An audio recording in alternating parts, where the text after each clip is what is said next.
Hey, what's up, guys? It's Tom Clark over at TFC MMA, and we have another guest just a couple days away from fight week. We have Braxton Smith ahead of his debut at UFC 288. How you doing, Braxton? I'm doing pretty good. How you doing, brother? I'm doing pretty good, pretty good. So you got your UFC debut coming up on May 6th at the Prudential Center in New Jersey. This is going to be your first fight for the promotion. You didn't do any contender series or anything like that. So just give us a quick introduction, man, kind of who you are, where you're from, and we'll go from there.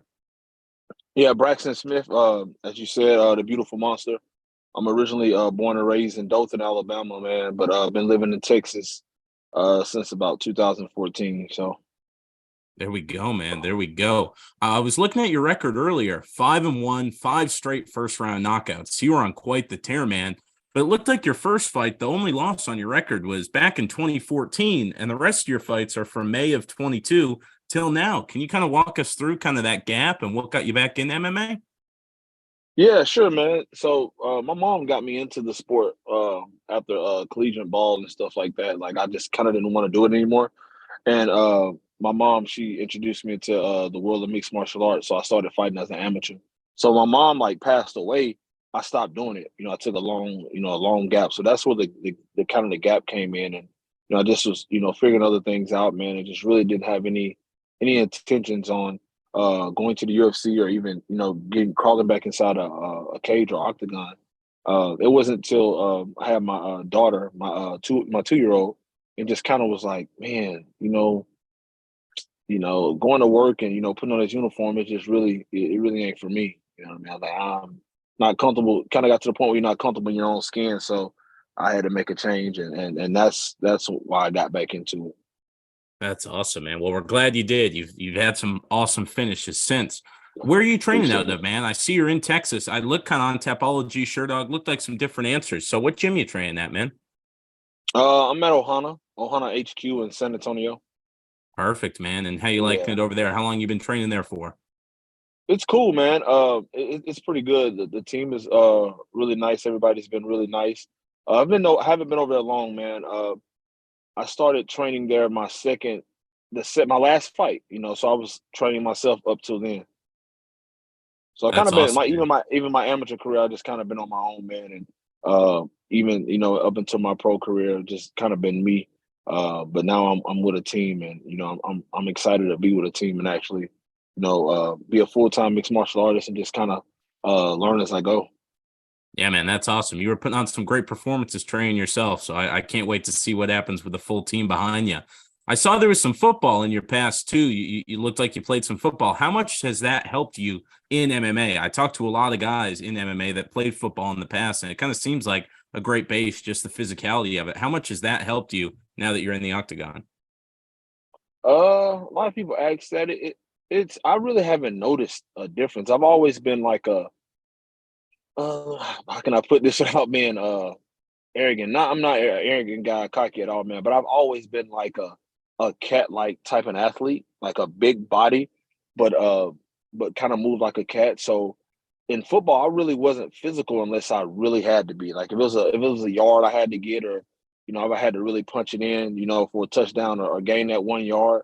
But the most of the time, man, I was a 245 pound guy, and I would just make guys look silly by jumping over them, stiff arming guys, and kind of outrunning guys, scoring long touchdowns, and people just couldn't really grasp it because I was so big, and they was expecting me to be a running thumper, just a yard there, a yard or two here, maybe pick up a first down. But I kind of always been like a more of agility guy, even though I'm so big.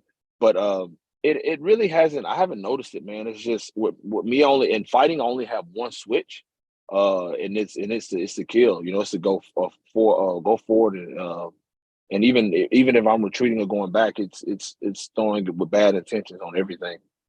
There we go. And that's the most entertaining fights in the heavyweight division because at any time someone can be put out. Your opponent, Parker Porter, he fought on the main card his last time out. So it looks like the UFC is giving you a nice little bump here for your debut. They're giving you a guy with a name. He obviously has 6 fights in the promotion. I mean, how do you see this fight going in an ideal world? Do you think you're going to probably get him out of there early or kind of what are you thinking for this one, man? I'm thinking a first or second round finish. There we go.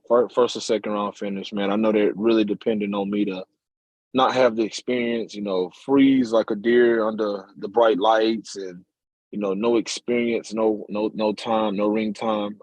They don't think I can wrestle. Uh, I'm expecting them to kind of really underestimate me. So that's going to play out in my favor, I think. There we go, man. And with this being your debut, it looked like you had another fight booked, and then kind of the UFC came calling. Can you kind of walk us through the process of how the UFC approached you for this one? Yeah, man, I was gonna defend my title for the second time for Peak in Albuquerque, May 6th, and against Cody East, UFC vet. But I got my manager Jason House called me, man. I was getting ready to go do cardio.